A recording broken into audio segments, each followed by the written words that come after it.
Сәлеметсіңдер ме балалар? Бүгінгі ұйымдастырылған оқу қызметі сауат ашу негіздері. Бүгінгі сабақтың тақырыбы Қ дыбысы мен әрпі. Қ дыбысы қатаң дауыссыз дыбыс. Кәнекей балалар, бәріміз сабаққа дайындалып алайық. Дос болайық бәріміз, жарасып тұр әніміз, тыныштықты сақтаймыз, атсын күліп танымыз. Бүгін біз сіздермен әліпбиді оқуды бастаймыз. Бұл кітап әріптер мен сөздердің сиқырлы әлемі деп аталады. Кітап жай кітап емес, сиқырлы кітап. Енді балалар, мұқият зер салып қараңыздар. 1, 2, 3. Қ әрпі. Қ әріпі. Қарлығаш. Қарлығаш. Қайың. Қайың. Қозы. Қозы. Қасқыр. Қасқыр. Қоян. Қоян. Қауын қарбыз. Қауын қарбыз. Құлын. Құлын.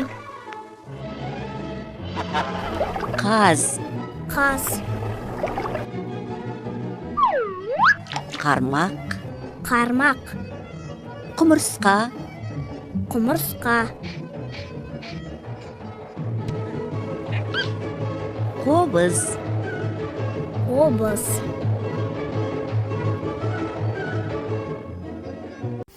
Ата-аналарының көмегімен сауат ашу негіздерінің 18-ші бетін ашыңдар.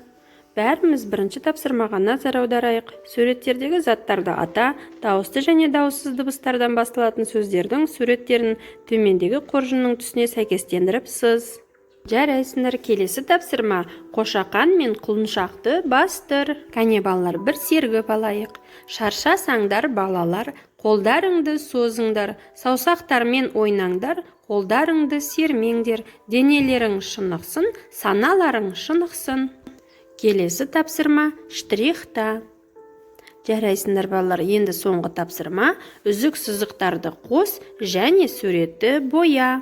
Балалар, сендерде үйде көркем жазу дәптерлерің бар. Сол дәптерден Қ дыбысын тауып, бастырып жазыңдар. Және маған кері байланысқа шығуды ұмытпаңдар.